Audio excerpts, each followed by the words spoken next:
اعوذ باللہ السمیع العلیم من الشیطان الرجیم من حمزہ ونفخہ ونفثہ۔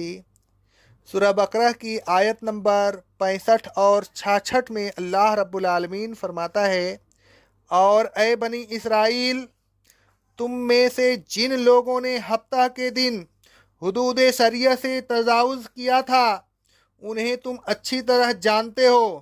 ہم نے ان سے کہا تم ذلیل و خوار بندر بن جاؤ، وہ بندر بن گئے۔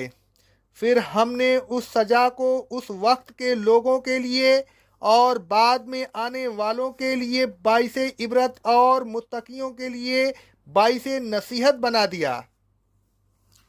بنی اسرائیل پر اللہ تعالیٰ نے ہفتہ کے دن مچھلی کا شکار حرام کر دیا تھا۔ اللہ رب العالمین فرماتا ہے سورہ نساء کی آیت نمبر 154 میں، اور ہم نے بنی اسرائیل سے کہا تھا کہ ہفتہ کے دن حدود شریعہ سے تجاوز نہ کرنا، اور ہم نے ان سے مضبوط عہد لیا تھا کہ وہ ہفتہ کے دن مچھلی کا شکار نہ کریں، لیکن بنی اسرائیل نے اس عہد کو توڑ دیا اور حکم الہی سے سرتابی کی۔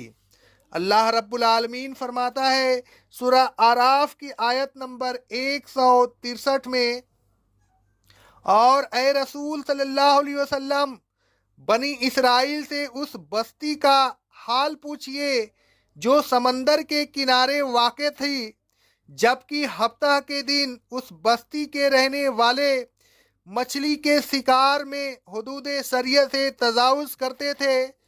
ہفتہ کے دن مچھلیاں پانی کے اوپر آتیں اور جب ہفتہ نہ ہوتا تو اوپر نہ آتیں۔ اس طرح ہم نے ان کو ان کی نافرمانیوں کی وجہ سے آزمائش میں مبتلا کر دیا تھا۔ بنی اسرائیل مسلسل اللہ تعالیٰ کی نافرمانی کرتے رہتے تھے۔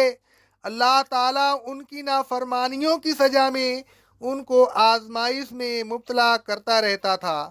اللہ رب العالمین فرماتا ہے سورہ نساء کی آیت نمبر 160 میں، یہودیوں کے ظلم و زیادتی کی وجہ سے ہم نے ان پر پاکیزہ چیزیں جو ان پر حلال تھیں حرام کر دی، اور اس وجہ سے بھی حرام کر دی کہ وہ بڑی کثرت سے اللہ تعالیٰ کے راستہ سے لوگوں کو روکا کرتے تھے۔ مندرجہ ہفتہ کے دن مچھلی کے شکار کی حرمت بھی اسی سلسلہ کی ایک کڑی معلوم ہوتی ہے۔ مزید آزمائش یہ ہوئی کہ ہفتہ کے دن مچھلیاں پانی کے اوپر آتیں اور دوسرے دنوں میں نہ آتیں۔ بنی اسرائیل بھلا اس آزمائش میں کیسے پورے اتر سکتے تھے؟ انہوں نے حکم الہی سے سرتابی کی اور ہفتہ کے دن مچھلیاں پکڑنے لگے۔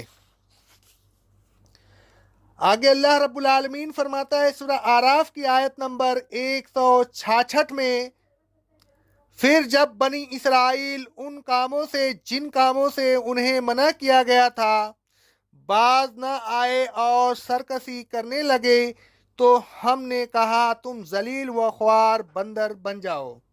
الغرض بنی اسرائیل نے سرکشی کی، اپنے عہد کو توڑ ڈالا اور اللہ تعالیٰ کے حکم کی مسلسل خلاف ورزی کرتے رہے، تو اللہ تعالیٰ نے ان کو بندر بنا دیا اور اپنی رحمت سے دور کر دیا۔ اللہ تعالیٰ آیات زیر تفسیر میں بنی اسرائیل کو تنبیہ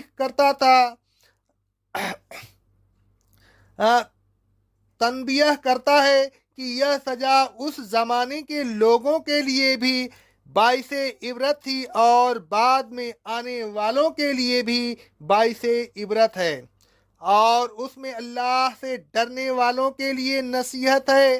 اللہ سے ڈرنے والے یعنی متقی لوگ ہر وقت اللہ کی سزاؤں سے ڈرتے رہتے ہیں اور اللہ تعالیٰ کی ناراضگی سے بچتے رہتے ہیں۔